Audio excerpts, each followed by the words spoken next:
So before 1944, there was no tribe in Kenya called Kalenjin. Kalenjin is a creation of a group of students in Alliance High School. And this group of students was led by one Dr. Taita Towett. I'm not very sure that he was the leader, but he was among the group and likely one of the leaders. Now, Dr. Taita Towett, of course, left Alliance High School. He went to Makerere, I think, and then probably abroad. And then he came back and he joined LegCo, which was like the parliament during the colonial times. And he represented, I think, mostly the South Rift, that is Kericho, Bomet, and what we know today as Narok County. And how the name Kalenjin came about is a very interesting one. Now, the name came about this way. In Alliance High School during the colonial times, the students used to form organizations that were ethnic based. The Kikuyus had their own organization, the Luo students had their own organizations, and other groups, of course. Now, the Kikuyus and Luos had the biggest organizations that had the most members, or the highest number of members. Now, the people from the Rift Valley, the students, of course, formed their own organizations, which were small organizations comparing to these others. There was the Nandi, there was the Kipsigis, probably the Tugen. But these organizations were very small and they didn't have much clout compared to these others. And so students from that region at Alliance High School decided that they wanted to have more say at the school, and they figured out that maybe the way to do it is to join their small organization so that they have a bigger one together. After all, their languages were very close. They spoke languages that were very related. So that, of course, influenced their decision to form this one big organization. Now, the second question, of course, they have agreed that they are going to have this one organization representing students from, we can say, the Rift Valley. But then they needed to decide what name were they going to call it. Of course, there was the Kikuyu, the Luo. Now, what do we call our own?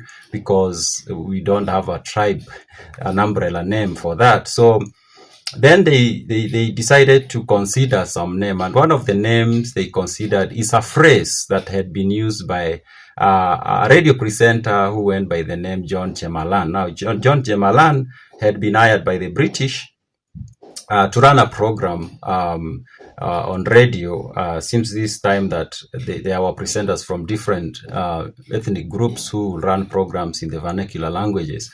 And John Chemallan used to run a program that, of course, was in, I think, most likely Kipsigis. And of course, the Nandi people will hear what he was saying. And there's this phrase he used a lot, and it was the phrase Kalenjok. Now, Kalenjok basically means I tell you.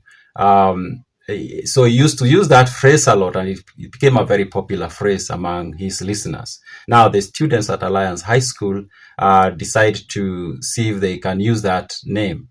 And they decide to change it a little bit, and they say Kalenjin. And Kalenjin basically means almost the same thing like Kalenjok. Kalenjok is I tell you, which is second person plural, like you are telling many people I tell you, while Kalenjin is second person singular, like telling one person I tell you. So it's basically the same meaning, but of course the audience for Kalenjok is many people. For Kalenjin is I tell you one person. So they decide to use that. Now, John Chemallan did join LegCo later on, representing most likely he represented South Rift as well for some time. Now, Dr. Taita Towett also became a member of LegCo, and then he later on became a member of the cabinet during Kenyatta's reign, and he did become a very active politician during Moi's reign. He died in 2007.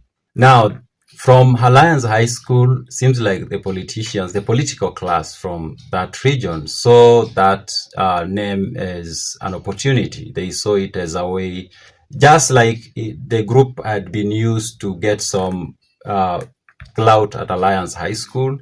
They saw it as also useful in trying to get some clout or some say in the national political arena. And so they started using it. That's Moi and, of course, Dr. Taita Towett and other people from that region. They took the name and they told the people, now, you people are one tribe. The Nandi are not a tribe. The Kipsigis are not a tribe. Those are sub-tribes. Now our tribe is Kalenjin. And it stuck. And a similar attempt has been made in the Mount Kenya region, where we have the Gema project, where the political class tried to create a tribe called Gema, which is Kikuyu, Embu, Meru, and Akamba put together to create a new tribe. They were trying to achieve what had been achieved with the Kalenjin. We can call it a project.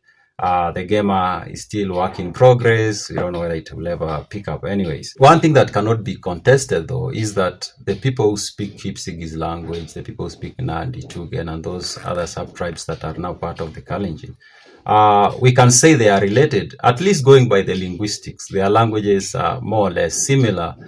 Some of them are kind of distant than others. Some are very close. Nandi and Kipsigis, like, not so much difference, maybe intonations, but maybe a few words different. They are very close. But some are kind of far apart that sometimes people from that same group might find it easier to maybe speak in Swahili. But anyways, we have now Kalenjin, and it's now considered to be one of the largest tribes in Kenya. So it is interesting that this is something that came from high school politics, and it's now shaped the politics of Kenya, the history of Kenya, and how Kenya looks, especially when you consider the tribal distribution of Kenyans. Those are my random thoughts.